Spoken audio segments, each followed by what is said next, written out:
What's up guys, it's Jordan here, back again with this week's update on all the physical releases coming to the Nintendo Switch. This week's cut-off points are the 15th of October until the 20th of October.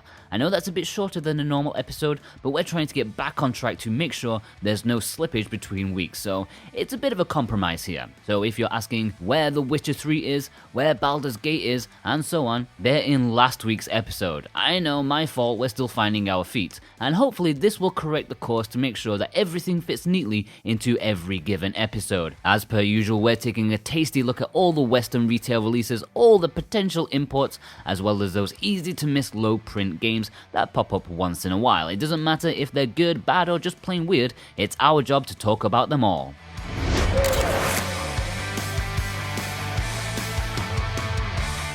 You guys have been amazing in your support so far. We know you love this series and please continue to show it by leaving us a comment. If people comment on these videos, we will keep making them. Last week's views were down on the week before, but your comments and likes were fantastic, which will make them keep coming. Tell us which of these sweet games take your fancy. If none, then tell us which games you have in your backlog, or perhaps which recent additions do you have for your collection. Personally, I'm still reeling in from a lot of pre-orders, so nothing new for me this week. Let us know, show your support.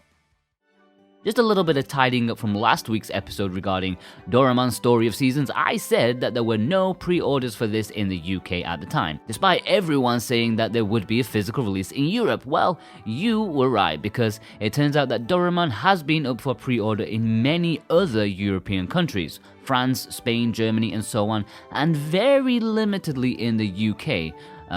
Perhaps UK people will have to join the North Americans in a cheeky import if you can't find it. I'm not convinced there's a lot of these around. Anyway, there are links below as to where you can order an import copy with English on the cartridge.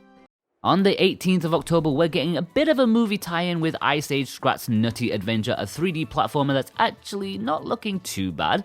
The publisher Outright Games aren't exactly known for their quality, but looking at the trailer, I have to admit this might be somewhat decent when it comes to tie-ins. It might be a nice one for kids when they've seen the movie or for a Christmas gift. Alongside Ice Age, it looks like Outright Games are prepping in time for Christmas with a re-release of two of their older Switch titles.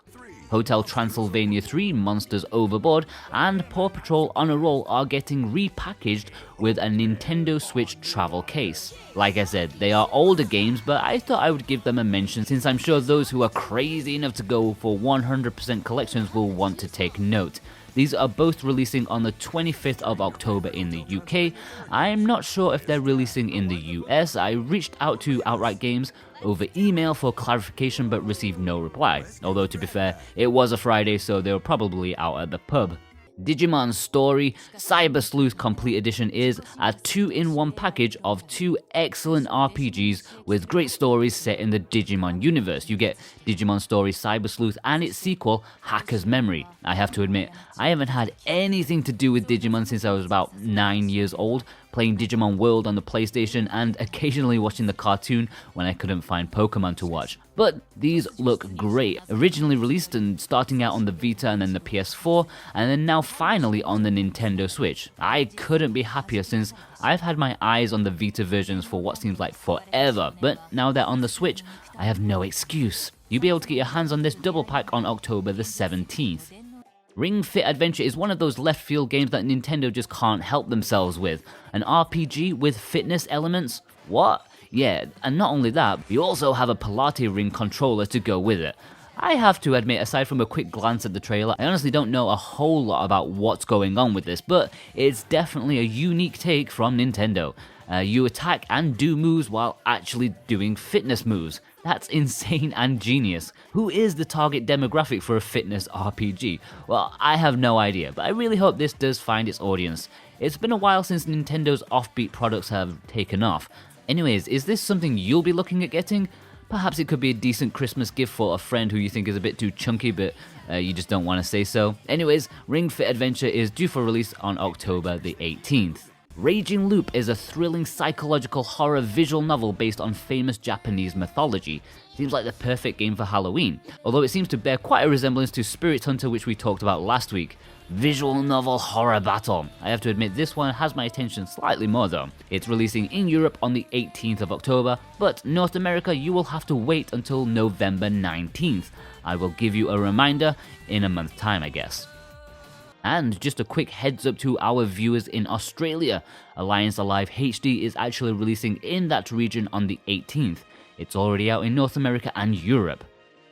And just a quick roundup of all the games that are releasing this week but we included in last week's episode.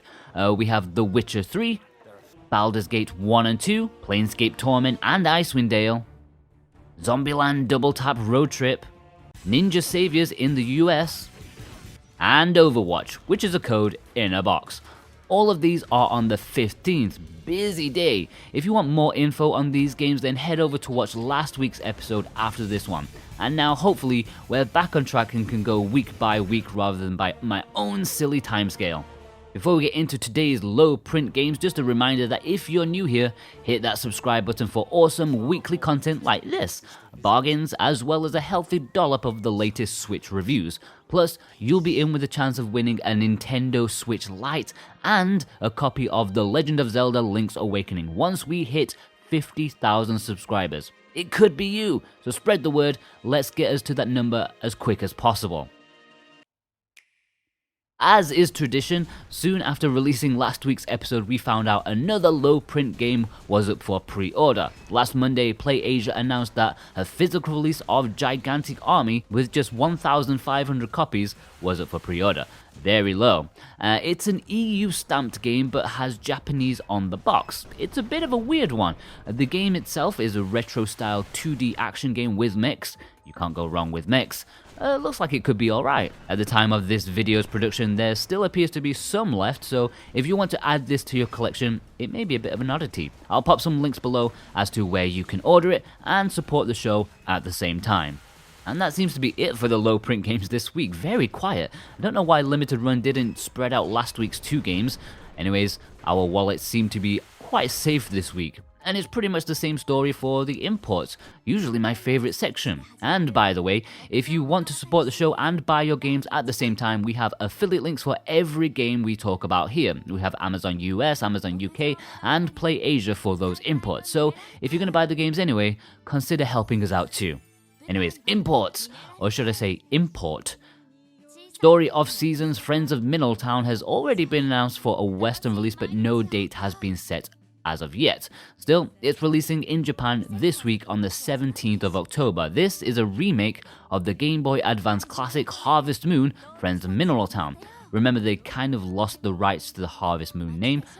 Actually, I have no idea what went on there, but maybe someone in the comments can elaborate. Anyways, English is not on the cartridge as far as I can tell, so you may want to hold fire on this one until more is known about the Western release. And that's it. Due to me shifting the timescale to allow them to fit better, we've made this week's episode a lot shorter. Looking into next week, it's already seeming quite tasty, some good stuff next week, so be sure to subscribe to keep up with that. And yes, there is no Idea Factory visual novel or anything. What's going on in the world? I don't know who I am anymore. Since this week's episode is so short, I'm gonna do 2 spotlight games this week.